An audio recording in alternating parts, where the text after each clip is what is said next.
Our mission today is to understand how established government contractors, or GovCons, can better use micro purchase to drive strategic growth, including and especially with the U.S. Department of Defense.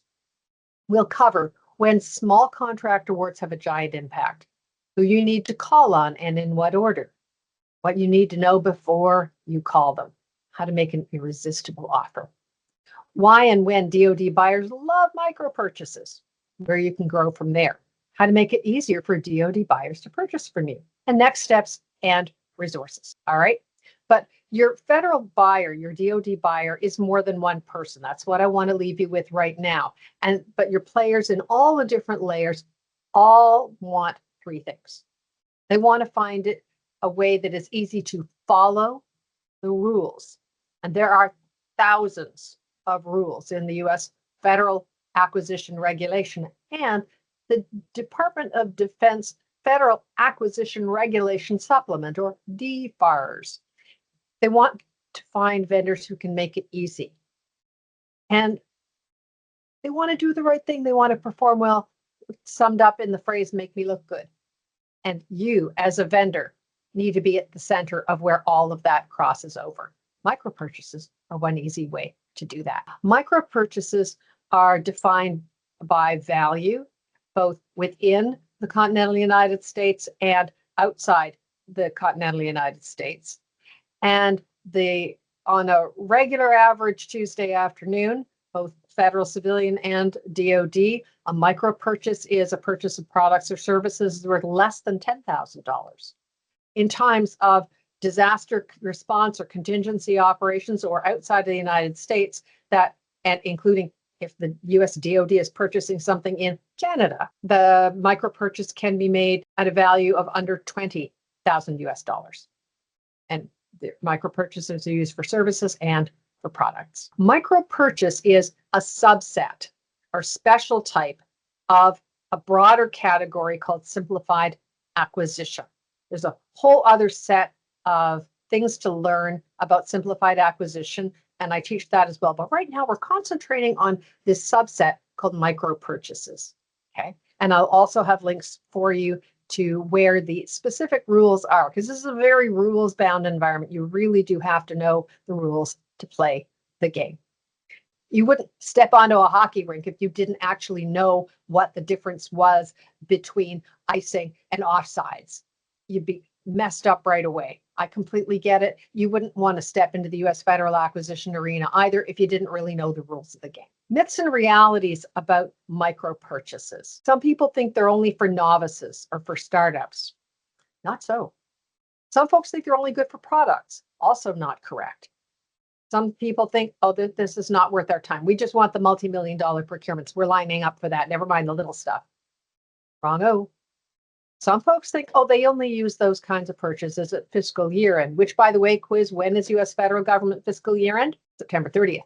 In Canada, federal government fiscal year end is March 31st. Trivial fact, in state and local, in 46 of 50 states, fiscal year end is June 30th. So if you sell to the corporate environment, state and local, federal, and the government of Canada, you can have Christmas 4 times a year because that fourth quarter spending surge is real. Back to the main point. Some folks say we don't need micro purchase if we have a GSA schedule, other contract vehicles. Or they think that purchase card holders make all the decisions. None of these things is true.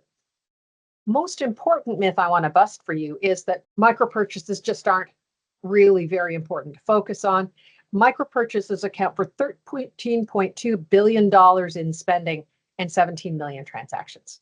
That is a lot of money, no matter what way you cut it. And so, but why would it matter to you as a Canadian company? Big reality for Canadian companies.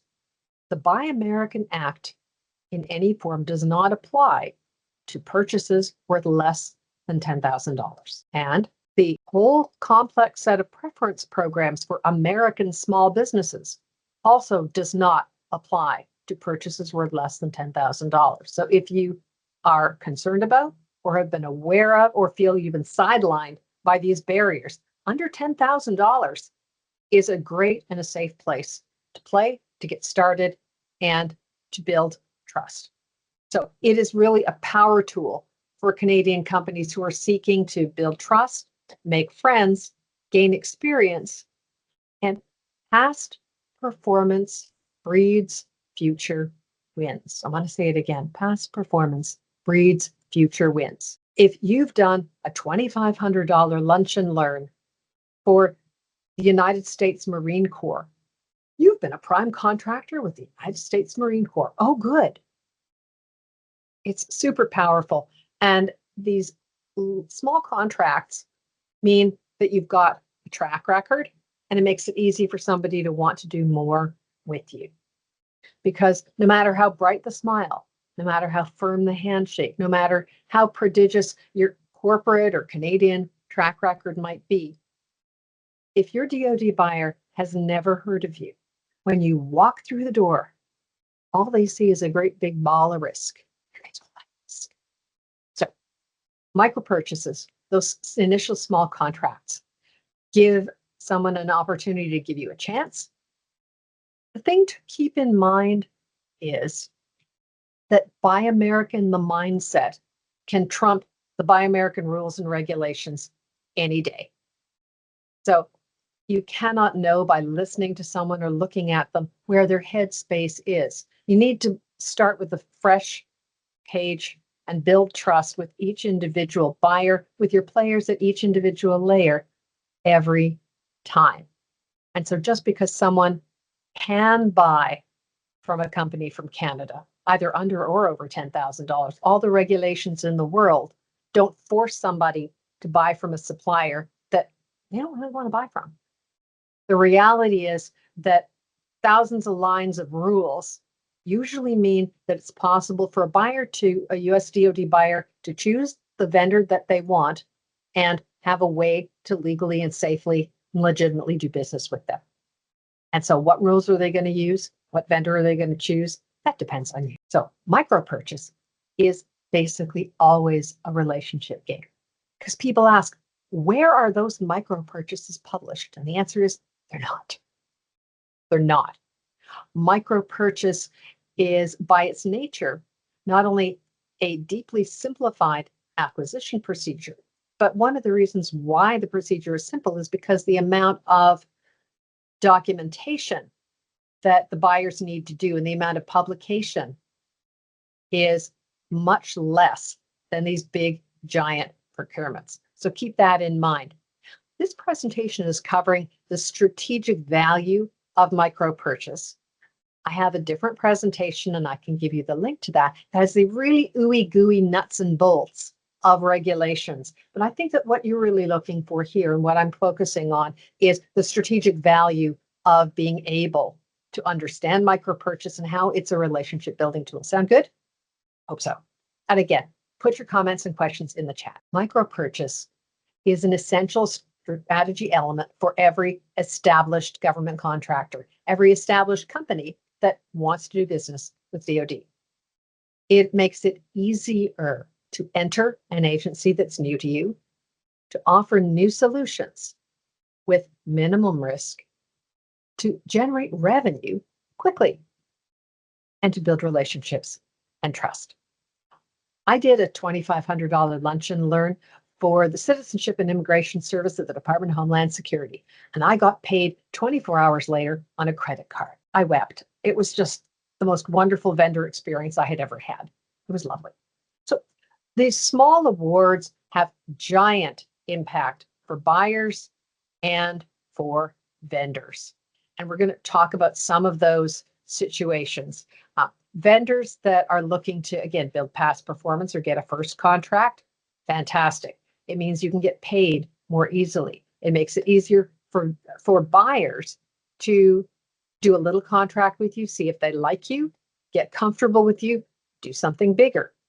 Keep in mind that this is the vendor's choice. They have lots of, the buyer's choice. They have lots of different ways to do business with you, but if they like you, this is an option that is open for them. Just because they can use a micro purchase doesn't mean they're going to. Relationship game for sure.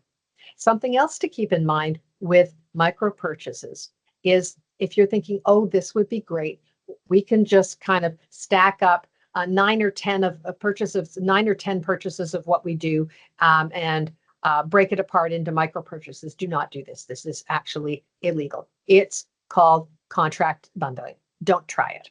Okay. Lots of caveats, but again, it's a fast purchase, relationship based, allows buyers to lower the risk, try new things with you, decide if they're comfortable with you. My wonderful friend William Randolph is a great example. He is to borrow a phrase that Winston Churchill used to call himself in correspondence with Franklin D. Roosevelt.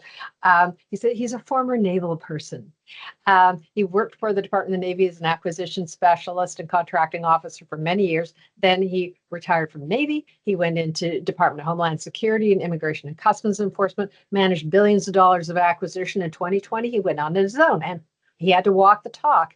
And he develops acquisition training in a company he founded called Think Acquisition. And these are the kinds of smaller contracts that he was able to win based on building out from simplified acquisition, and won those bigger contracts building out from micro purchase. And what he actually found out was that even as a new entrant, after doing all of this hard work, I asked him, hey, Will, what's going on with you now? He's decided that he would rather be working as a subcontractor, but the past performance that he got as a prime helped him build credibility with partners he wanted to do business with.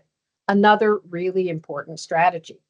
I remember having this conversation with the supplier diversity lead at a large, well-known prime contractor. And the first thing she said to me with words of advice for people who wanted to do business with that company she was working for, said, don't make me your first rodeo. Come to me showing me that you've already done partnerships, already worked as a prime contractor in agencies where we want to do business, and you can bring us business. Micro purchase is one of those ways to do that, to develop a track record that can open doors to primes. But all of William Randolph's success started with a $4,800 micro purchase. Another example of when small awards have giant impact. Jennifer Rhodes, Vice President of Business Development at Tagents, in under 8 weeks turned a $10,000 micro purchase into a $1 million sole source award in fourth quarter of the fiscal year by developing relationships in the wake of performing well on a documents and requirements management contract. Was fourth quarter, she performed well. She talked to her buyer and said, hey, do you know anybody else who needs what we do? And the buyer said, yeah, we do. Let us introduce you. It's fiscal year end, they've got money, and they've got a compliance requirement that you can help with. And by the time September 30th rolled around, they had a $1 million contract award in their hands. This QR code links you to a blog post where the details of the story are there for you to read. Why it is that DoD buyers love micro purchases. Here are some of the reasons why they like them. Yeah. Low dollar purchases mean that they can try out new ideas and solutions. They can make decisions quickly. So, for example, if those of you have heard about a GSA schedule, GSA schedules, if the buyer has a requirement, they can post the requirement on eBuy. They still have to wait 14 days. Micro purchase, you don't have to make contract notice publications, and they can pay you this afternoon on a credit card. What do you have besides up to $9,999 in your bank account? You have past performance. So high speed, low risk.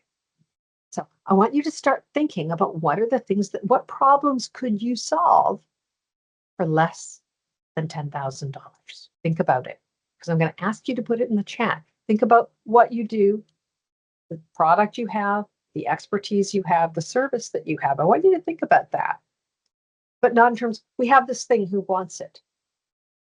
Now I want you to think about, what problem do you solve, and for what buyer, or what kind of buyer, or in what kind of situation in the U.S. Department of Defense? What problem are you solving for that? It may be that you offer a product or service that costs a lot more than that. There's still ways to get started. Remember, I said that your buyer is more than one person. Layers and layers, layers at 5 layers. I promised I would tell you who you need to call and in what order. First place to start is the end user. Now, this for me is a broad bucket that can include everybody from the warrior at the pointy end of the stick, in the other side of the pointy end of the stick in the battle space. It can include the tier 1 help desk person. It can include the program manager. It can include the facility supervisor. It can include the drone operator. The people who are stuck at the end of the day with the consequences of choosing you. That's a huge layer. And people think, well, where do I find end users? Lots of different options to do that. One that may surprise you, LinkedIn, LinkedIn, LinkedIn. Not every federal agency publishes a directory of all their personnel, but over 2.5 million current federal employees, including active military, have profiles on LinkedIn. LinkedIn is not just a platform for staffing and job hunters. LinkedIn is a place where vendors and buyers meet each other and mix it up in the federal arena, including DoD and their contractors. So if you're not using LinkedIn as a marketing tool and a place to do market research and to really get to understand the individual federal humans who are buying what you do, you better believe your competition is. The free version of LinkedIn is perfectly adequate to do this. I don't pay money for LinkedIn, and I get lots and lots of use out of it. So, topic for another day. How do you navigate LinkedIn to go find end users? If we have a little time at the end, I may be able to answer that for you. But end users, the first one, they speak your language. It's not just Canadian companies, but companies all around the world that do business with government that were founded by passionate, skilled, deep subject matter experts. And usually deep subject matter experts have a very deep allergy to anything that even smacks of sales. But you have to remember that if you're not willing to make the offer, be vulnerable, do the hard work of making the offer, then you don't get the chance to make the difference that your product and service and expertise make. So you have to make the commitment to have those conversations with end users. The good news is you speak end user, you speak technical. What a great place to go in. Once somebody knows that they can tap your products and services and expertise to help solve their problems, that opens the door to a deeper conversation of how do I do that? Federal buyers need stuff, products and services to deliver their missions, and they need legitimate, expedient ways to get stuff. You as a vendor need to help them solve both problems. If you say, hey, I have my stuff, how you buy it is your problem. Nah, you're missing the boat.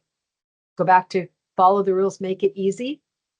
Help them understand what are some of the rules that could make it easy to try to do your thing, to try to have you engage and help them. Which takes us next to the contracting layer. Most end users do not have signing privileges to spend money. The end users are supported by the contracting layer. And so some end users do have some up to $10,000 worth of purchase card authority. Most of them don't.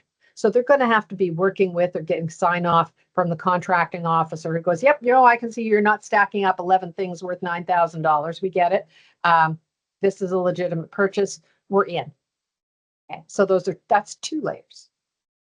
Third layer, have to remember that there are thousands of people in roles called small business specialists across every single federal office and agency, including DoD, buying commands and bases. Their mission is to help companies that meet the definition of small in the Defense Federal Acquisition Regulation Supplement and the Federal Acquisition Regulation Supplement. A company that is based solely in Canada, no matter what size you are, does not meet the FAR Part 19 and DFARS Part 219 definition of small. The small business specialist has inward-facing and outward-facing responsibilities. Facing into the agency, they are there to help the agency meet its goals to award 23% of its contract dollars to companies that meet that definition of small. That excludes you as a company. Their external or outward-facing responsibilities to help those American small businesses, those FAR Part 19, DFARS 219 companies navigate the space and to help the buyers reserve contracts for small business. If you are working on micro purchase opportunities, you don't need these folks to be helping you or hindering you. You're under their radar. Okay. They're not there to help you find those opportunities, but they're also not there to stop you either. Other strategies for when small business specialists are helpful, and we can talk about those in another conversation about building teaming relationships. I will add a footnote that if you, as a Canadian company that doesn't meet the definition of small, you are therefore large. You're large or you're small. So if you are two people in a garage in Edmonton, you are a large business under the U.S. federal and defense acquisition regulations. That means that if you win a contract worth more than $700,000, you are required to have a small business subcontracting plan. Small business specialists can help you find small business partners to help you meet that requirement way down the road, coming back in. So small business specialists, not as important for you. End users in the contracting side, super important. Two other layers you need to be aware of are prime contractors. Your federal buyer, your DoD buyer, is almost certainly buying something like what you do from somebody else right now. It's up to you to understand who are they buying from and what are they buying, and how do you bring them a performance and value and price and delivery advantage. So you do need to know how somebody is currently solving the problem you can help solve better. Got to do your research before you show up, as opposed to, hi, I have a thing I can help you solve your problem. You have to be ready for them to say, oh, we're already solving that with this thing. And going, but have you thought about this and this and this? These guys don't deliver that. So know who your competition is. The fifth layer that almost never figures in, but you need to know about because their name is going to get tossed around. They're writing the strategic plan. They are accountable for everything that agency does, is the stakeholder. This can be the CIO, the base commander, the cabinet secretary. They're the ones who are going to be on the front page of the Washington Post below the fold if things go tango uniform. But they're also the ones who are writing and signing off on the strategic plan, the priorities for how important is the problem that you're helping somebody solve, and how much money is going to be put into the budget to solve those kinds of problems, which is why you need to know who the stakeholders are in there. With the new administration, those folks are about to change over. How do you create an irresistible offer? Here we go. This gets fun and it gets creative. I love this part of the conversation. So get out another sheet of paper. Think about the product or service you offer. And if you don't currently have a version or a type or a line or an example of an offer that's worth under $10,000, think about how you could. If you have something that multiple users use, how could you put together a small, limited number of users for a trial? You have something that could be set up for demonstration and assessment of results at a single location, even though you could be doing this thing at multiple locations. Could you customize? Is part of what you do to customize an off-the-shelf solution for a specific user or program or operation? Just simply the act of customizing could be a micro offer. I love this. Do you do one-on-one training? Do you do one-on-one training for a particular problem or solution or product, or do you support a well-known brand name product and you do training for them? Again, lunch and learn or video training. Maybe you do on-demand training. Can you offer an evaluation copy of a software or a program or a manual or a procedure?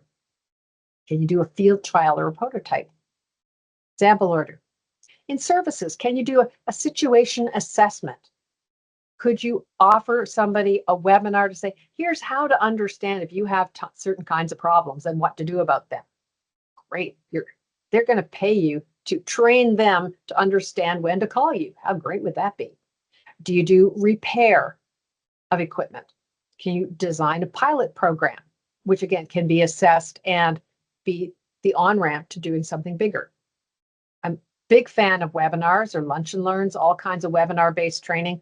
They are a great and very popular offering for my company out in the field. Can you do a research and an assessment and a briefing on a particular technical topic? Can you prototype? Do you have an off-the-shelf tool, limited time trial?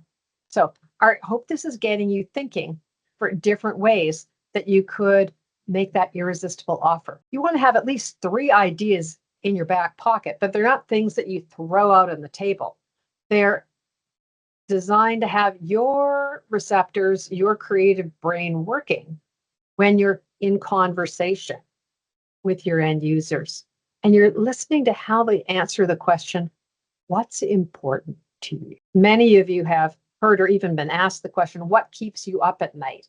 And it may sound like a cliche, but it is often the thing we most want to know. If you've ever had a lead magnet or a downloadable paper or a questionnaire on your website, something you can follow up with the people who downloaded that thing or clicked the thing, the question to ask is, hey, I'm calling back from ABC Expertise in Calgary.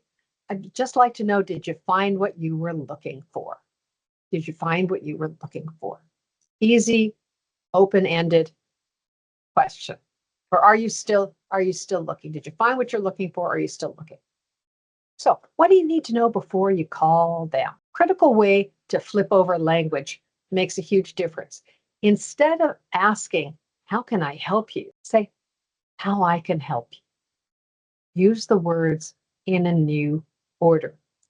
When you go to your DoD buyer and ask, how can I help you? You're giving them more homework. They already have enough things to do. You want to come in having done research and show them where you fit and that you've already done the homework into not only where they fit into their agency's strategic plan and what are the programs, problems, opportunities, challenges they are tasked with dealing with and how you can help them shine, how working with your company, your product, your service, your expertise gets them across their finish line faster, more effectively, with lower risk, less spend. So how I can help you, I fit here. The good news is that so few federal vendors do that if you do, you stand out already. People will often tell you, do your homework. This is one of the things that homework looks like. How do we grow from there? These tiny contracts, when you go back and get feedback, you can not only be looking at contract renewal. Do they want another one? They can do a couple of repeat purchases. They may be able to buy up to $250,000. Who here would like to have a $250,000 contract? Anybody put me? If you could get a $250,000 contract without a big hairy proposal that is really expensive and takes half a year. Those kinds of simplified acquisitions, one of the places they grow up from is experiences that buyers have in doing micro purchases. So they offer you the chance not only to do some repeat purchases. The micro purchase could be something that's a phase 1 and it grows to other phases. Something could grow out to other locations.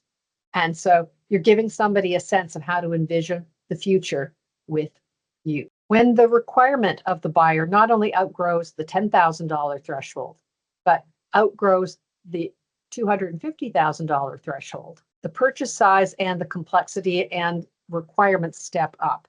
And so you do have to do your research, and we covered that in one of our earlier sessions on how to do that. So you can see how the people you're doing business with like to buy. In Canada, if you do business with DND or through Public Works, there's something called Master Standing Offer. Something called a General Services Administration Schedule contract is the broad parallel type of contract. It's a hunting license. It's an open jaw contract. Terms and conditions are negotiated and signed, but you still have to go and build relationships and market to win business.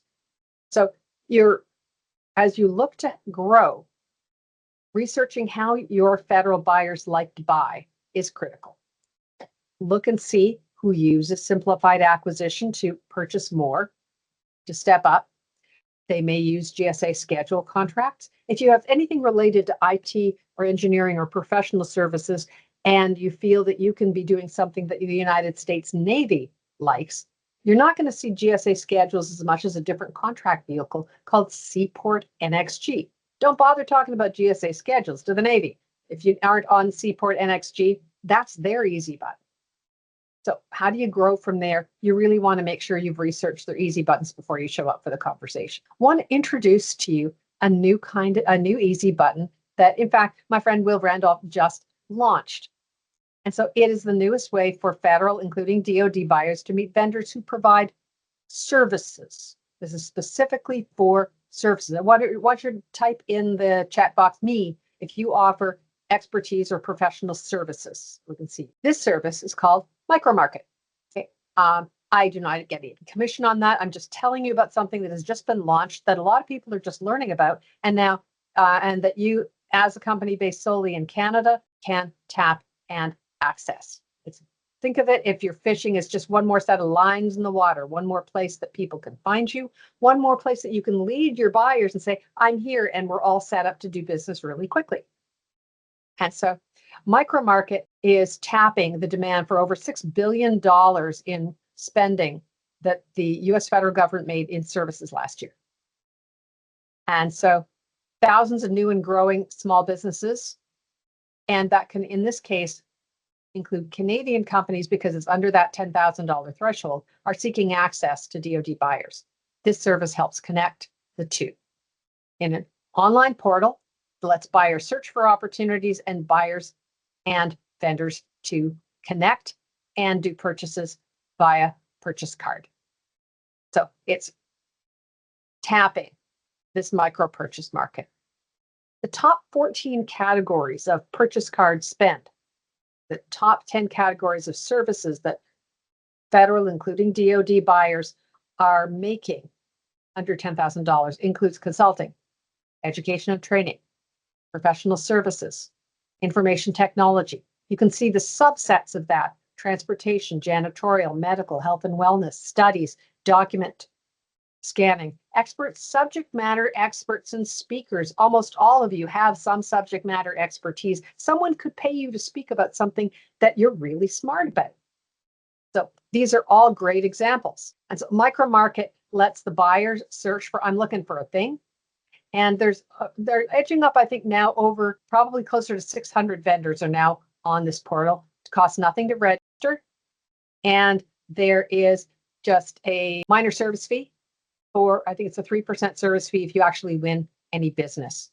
And so the buyers can post a request and the offers can come to them. Vendors offering services at or below the micro purchase threshold are not even required to register in the system for award management. Honestly, you're going to want to be in SAM anyway if you want to help lower somebody's risk threshold and look like you follow the rules, you're ready to play, you're ready to grow.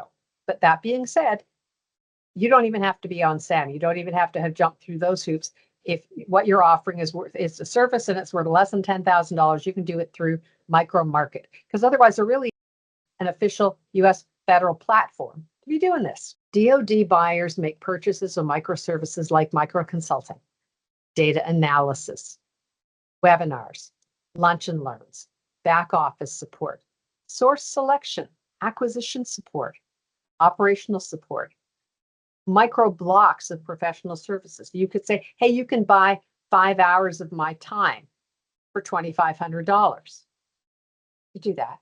Keynote speeches, instructional design. Is this getting you thinking about problems you could solve that look like that? If it is, we've achieved our mission here today. So William Randolph, former Navy and DHS top contracting professional, opened this portal in 2024. It's grown well. You can find out more at that QR code. I'm going to pause for a second so you can shoot the QR code, find out more, and you can register. His company, he's a service disabled veteran-owned small business, and he's a genuinely nice guy. Connect with him on LinkedIn, tell him I sent you. That first win can be small, but it can feel fantastic. When I'm not doing government contracting, I'm a professional indoor rock climbing instructor. This is me at my home gym and taking somebody up a wall for the first time. I've taught literally over 1,000 people to go up a wall. And there's a Canadian Embassy link to the story, and I'll share that with you another day. But that first small step can lead to fantastic achievements. And that is the place that I want you to get, is taking the first steps that get you to peak achievement for your company. So how micro purchase offerings grow established government contractors, then they help you build your past performance, establish price realism, increase your profitability. You get paid quickly and you can do something that doesn't cost you a lot to produce. Create an upgrade path or a phased approach to doing business with you. Increase the speed to deliver your completion. Make it easy to scale up if you're successful. And you can get not only feedback to develop your offering, but referrals. Who do you know who would also like this thing that we've just done? So learn more about simplified acquisition and micro purchase, Federal Acquisition Regulation Part 13, and Defense Federal Acquisition Regulation Supplement Part 213 is where you're going to learn about the ooey gooey details of how this works.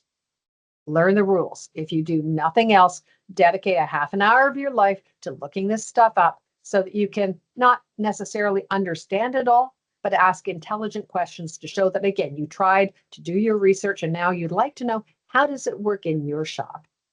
How does it work where you are? I'm a sponge. I want to learn. Teach me.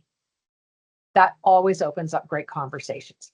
So the section on Federal Acquisition Regulation Part 13 and DFARS Part 213 cover purchases under $10,000, between $10,000 and $250,000, purchases over $250,000 if they're using those procedures, and even things that are worth up to $750,000 if there is disaster response and contingency operations. To learn more about the players at all 5 layers, I have for you the GovCon Personas Guide. Tells you more about the players at all 5 layers and what to do and say and ask to build relationships with them. This guide is free. I hope you'll find it, share it, use it, and tell me what happened when you do. I also have something about how to get in front of your federal buyer, win your meeting, win a conversation, and get invited back. This is one of my favorite webinars. You can tap that. That includes the recorded course, a presentation file, and a transcript at this QR code. It's a hidden gem and one of my favorites because these are different ways to prepare for your meeting and to do that homework to really connect with a buyer who needs what you do and that you know you want to serve. As well, I promised you the link to an on-demand webinar, Simplified Acquisition, Simply Awesome. These are the bare bones of how to step up to those contracts worth more than $10,000 and less than $250,000. And you're going to want to do that if you want to be eligible for the Canadian Commercial Corporation Services down the road. CCC can help you once you bump up over that $250,000, but the interest that DoD has in working with you, even with those arms around that CCC provides, the great guarantees of performance, they're going to be more interested in you if you've already proven yourself and done some smaller projects. So this is going to help you find that pathway for you to be truly ready for those big contracts CCC can help you bring home. So with that, I'd love to pause for a second and ask, what is your aha or your takeaway from our session today? Would you drop that in the chat? Let me see what questions or what seemed valuable to you. We've got a couple of questions here. Mario said, when you mentioned DoDs, that include NGA, National Geospatial Agency, Navy, Air Force, and the like. Department of Defense is its own thing, and the military services are part of the Department of Defense, but they are separate buying commands. So National Geospatial Agency, I'm not going to make something up and say they are part of DoD. But they are, neither is the National Security Agency, for example. So, but the rules for micro purchase and simplified acquisition do apply. So Navy and Air Force are military services. They have their own acquisition commands, and they're going to have some of their own acquisition regulation supplements. Rob says, my takeaway is the realization of just how helpful you and your presentations are. Oh, Rob, thank you. EH says, is there a chance for new companies? Yes, absolutely. It is really tough to be a brand new company and say, and my first customer is going to be a DoD. But if you solve a problem that a Department of Defense or Navy or Air Force or Marine Corps buyer has, then if you're willing to invest the time and sweat equity to build those relationships, they could be your first client. It's not out of the question, but Research shows that it takes even American small businesses anywhere from $30,000 to $233,000 in 12 months of time on the road to that first win. Micro purchase, if you're understanding how it works in building relationships, can drastically shorten the amount of time to that first win. Roma says, love it. I've approached it wrong. Micro purchases make so much sense. Thank you, Roma. Maxwell D wanted to know what's the role name of the person purchasing contracts at these departments, acquisition specialist. Okay, Maxwell.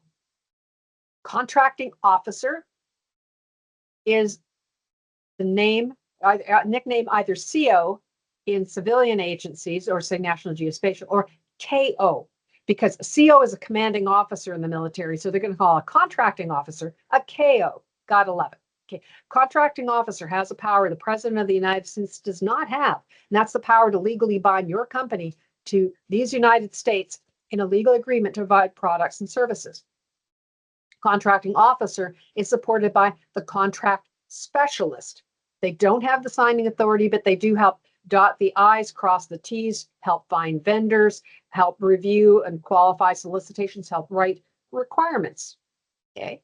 There is in the end user layer a super user called the contracting officer's representative. And so when someone in the end user shop says, we threw it over the wall to contracting, this is the person who translates the user requirements into contracting language. They're an industrial translator between those two layers. They're the liaison. They're also the person that says, yep, they performed, you should pay them. And the contracting layer are the ones that award the contracts and process your invoices. Okay.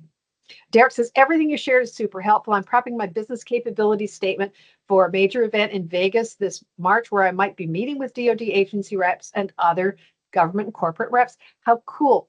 I'm delighted to meet with any of you to chat about what's going on here. And so love to hear more of your comments and questions as we go along, whether it's in the chat or one-on-one. I have resources for you. First of all, Government Contracts Made Easier, second edition, and the companion workbook are Amazon #1 bestsellers. It's easier because easy is fiction. Thousands of companies have found the book and the workbook helpful. My mom uses her copy to prop up her television. You can use it for all kinds of things, but by all means, go grab a book and a workbook off Amazon and go at it. Let me know how you do. Here's the cool thing. Almost all of the success stories, and there are many, are actually of Canadian companies in this book. So you are there. You're in my heart and in my book. The micro engagement principle is super powerful. I would love to be talking more about that. Our players at all 5 layers have different goals, different milestones, and get this, different kinds of micro engagements. What I think about informally is catnip, little tiny wins, little things you could be bringing them. They make them think, oh, every time Marcel calls, something amazing happens. I'm going to return Marcel's call. It doesn't take much for people to realize what a win looks like and that they feel like, woohoo, every time Brian calls or every time Michelle emails. So if you are taking the time to not only learn what's important to them, but to be always bringing them something that matters to them, because your goals are aligned with theirs, your effort to help them achieve their goals also takes you to yours, is game changing. Find out more about the micro engagement principle at the blog post at this QR code, and share and enjoy. We talked about the GovCon Personas Guide. Again, here's the link of where you can get it. Learn who your buyer is, what they care about, how to engage them, and tips for success. Q&A. We've got about 7 minutes up at the top. And if you'd like to book a call with me, you can go to the bit.ly link here and fill out a form. And there's a qualifier piece. And so even if you get a real quick response that says, here's some resources for you right now, I read every single one of the forms, and I often have what I call, honestly, a drive time slot. I live in Southern Maryland. I spend much more time driving than I ever expected to when I moved to this place with a beautiful view of the Chesapeake Bay. And so that means that you may be able to have a whole hour of free Q&A. I'm not on video. You get to take the notes. But even if you get a drive time conversation, I'm happy to answer your questions. Anu, how are we doing? We're doing great, Judy. Do you mind just taking off the slideshow for a moment? And we Sure. can just address a few of the questions there? Yeah. Excellent. So Derek I wanted to did, know how you can book for a one-on-one. Excuse me. You've got my email on the screen, and I will drop my email in the messages as well. If you want to book an hour of time, you can. Yeah, we're not going to charge you for a half an hour of time. I talk to anybody for a half an hour, but I'm absolutely delighted to do that. Let's chat one-on-one about how that works. And just here, judy.bratt@summitinsight.com. Also, please connect with me on LinkedIn. That not only costs nothing, but that brings you 1 degree of separation closer to thousands of people who might be good contacts for you. So please connect with me on LinkedIn. Do not just hit the button, send me a message saying I was on the CCC webinar and something like that. So practice good connection skills when you do, okay? If you're going to be best friends with anyone in the department, would you want to be closest with KOs? Nah, end users. Have the end users fall in love with you. Something to know is that the contracting shop, their clients are the end users. In some places, the contracting shop and the end user shop are holding hands and skipping through the daisies, working hand in hand, hand in glove. Not always. In other shops, the end users think the contracting shop is the purchasing prevention program, and the contracting shop thinks end users shouldn't be trusted with 5 cents to buy bubble gum. So, got to find out, make friends. But the end users are always the superpowered place because contract's not going to buy something and force it on the end users. You need to have end users fall in love with you. And the good news is, I would bet that 99.9% of you who are on this call are happy subject matter experts who, if you never had to spend another oxygen molecule or electron doing anything that smacked of sales, you would be really happy. So end users are happy to talk to you. excellent. So the one question that I see here is, how does the new U.S. administration and tariffs on Canadian goods, which I don't think is quite in effect yet, but might be, affect micro purchases? First of all, U.S. federal contracting officers behave according to what the regulations tell them. If there's not a change in regulations, then they're going to follow the regulations that exist now. The regulations now say that Canadian products are sold free of tariffs to the U.S. Department of Defense. That is the law and the regulation today. If that changes, watch that space. I'm not going to predict what is happening tomorrow or next week or even after lunch. Follow the laws, follow the regulations, we'll wait and see. The good news is that if somebody loves what you want and wants it badly enough, there is usually a legal way for them to get what it is that they need. Build strong end user relationships. That's the long and the short of it. Also, Codicil, the pretty airplane always wins.